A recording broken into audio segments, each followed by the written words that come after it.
Good afternoon, everyone, and welcome to our 10 to 1 session here today with Jane Knight.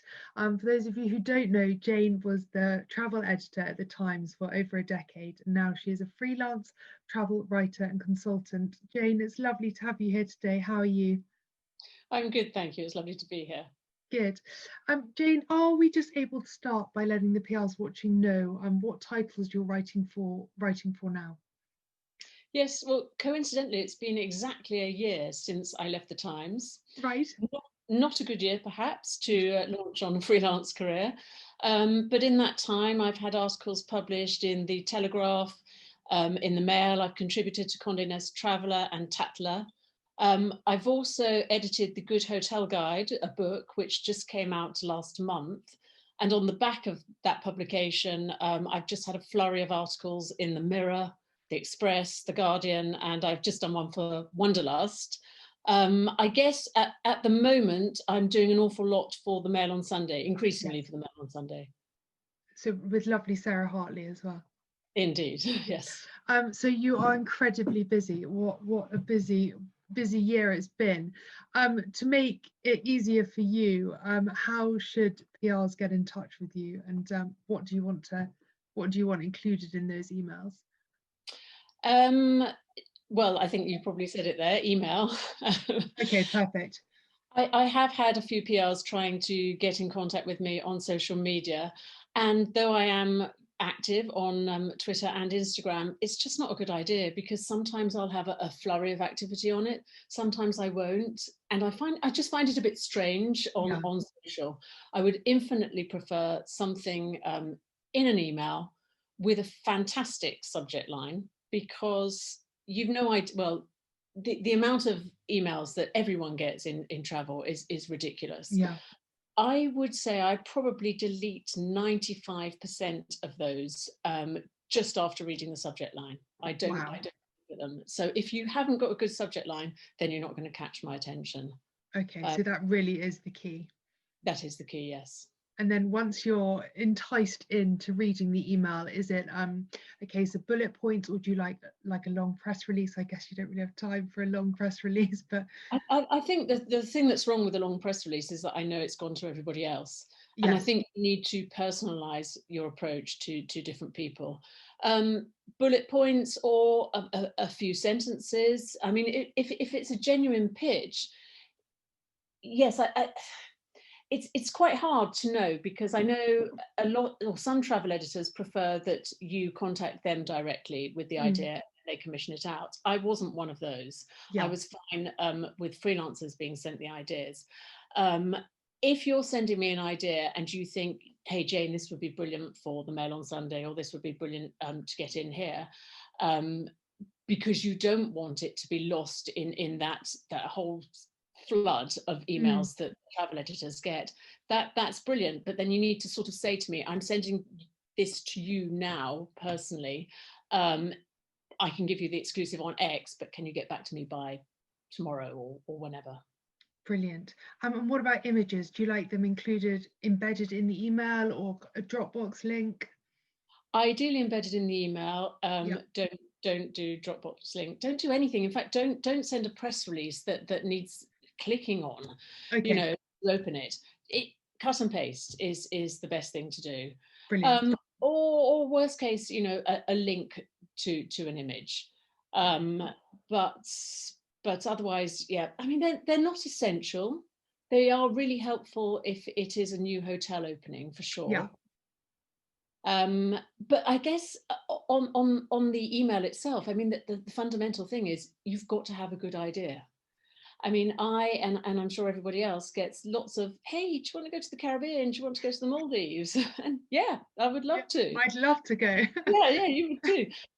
But I need something that I can sell on. I need a hook or an angle, something really decent.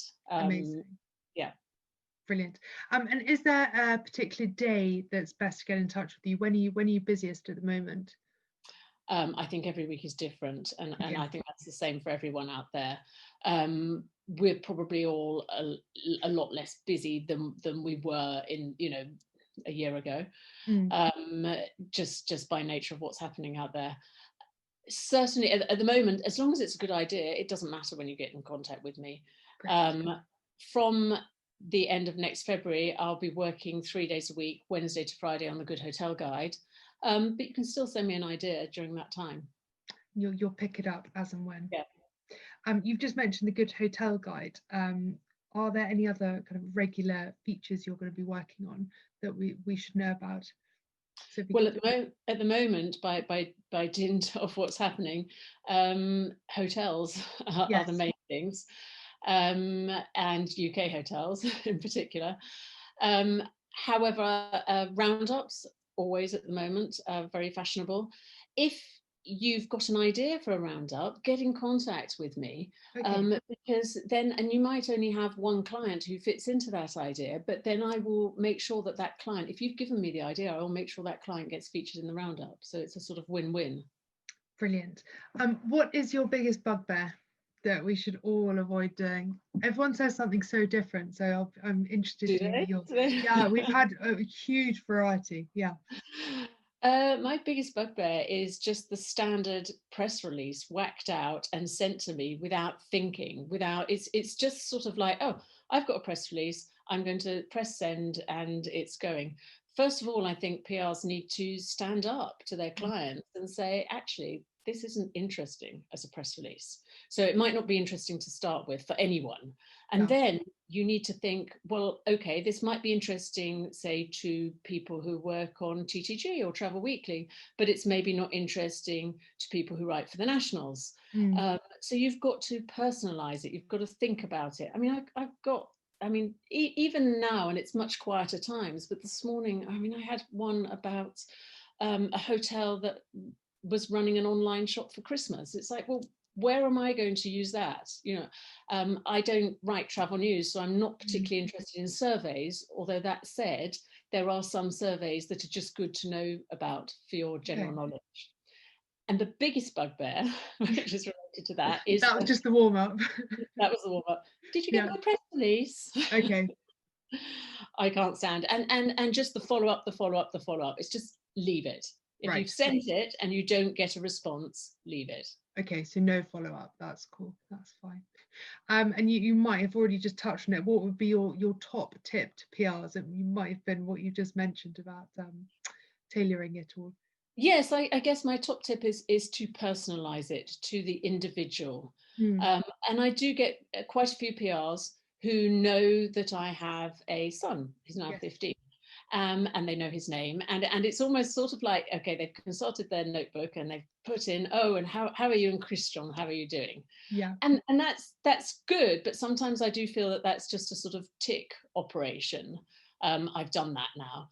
What I think PRs need to know about is they need to know 3 fundamental things about every journalist out there, every travel journalist. And it might be something that you play in the office, it's like, right, give me 3 facts about this person. And 3 facts about me. I'm a francophile, not averse to a bit of luxury, aka Champagne Jane. And I'm always on the lookout for stories with my teenage son. But that's very different from someone like Phoebe Smith, who's big into extreme sleeping and wild camping. I mean, I wouldn't go there. With I'd be with you with the Champagne Jane. Yes. Quite a few people would. Yeah. Oh, that's really brilliant to know. Thank you very much. Is there anything you need from PRs at the moment? So once his video goes live, they can watch it back, and then there's something you really need at the moment from them? The biggest thing is ideas, and I think it's what everybody wants at the moment. It's a really tough time, I know, and nobody quite knows what is happening. It's, almost, I would say at the moment, less is more. Don't fall into that trap of just thinking, oh my goodness, I've got to send out X number of press releases. These are unprecedented times, and everybody is taking them day by day, week by week. Hopefully, now that they've come up with a vaccine, things will change, hopefully quite rapidly. Maybe we'll get the January booking peak, and then that is when PRs are really going to be under the cosh and really have to come up with ideas. So it's always about a good idea. Yeah, let's hope next year's very busy. Do you, well, when we were all able to do meetings, do you like meeting with PRs, or do you just prefer keeping it on email and keeping it like that? Well, actually, going back to the email, I think I'm a lot more receptive now to phone calls. Okay. I think possibly other people are as well. Everyone's Mm, working from home, so it's yeah, actually quite nice to have a friendly voice at the end of the I phone. And agree. yeah, when I'm doing roundups for the Mail on Sunday, I'll often just call a PR, just when I could have sent an email, because it's quite nice to touch base. Um, Also, it's a very good way of every now and again keeping abreast of different clients with Definitely. that PR. So I'm more than happy for someone to have a chat, and it could be a long chat on the phone. As I used to do the walk and talk sessions Yes. back when I was at the Times, and have meetings. I'm probably, when things get back to normal Yeah, again, when I'm probably a bit less likely to want to meet up in person, sure. because I live in Essex, Yeah, and it's quite a schlep for me to come into London. I mean, that's yeah. it. It's only an hour, but it takes time out of the day. It has to So be worth your while. it has to be worth my while, or I have to be coming in for a bunch of meetings, Okay. um, which I was doing actually, before lockdown happened. So, but do pick up the phone, anyone, and I'm happy to talk. Great. Oh, Jane, that has been brilliant. That is our 10 minutes up, and it's been super useful. I've found out lots about you, and I hope the PRs watching have as well. So thank you very much. Thanks very much, Olivia.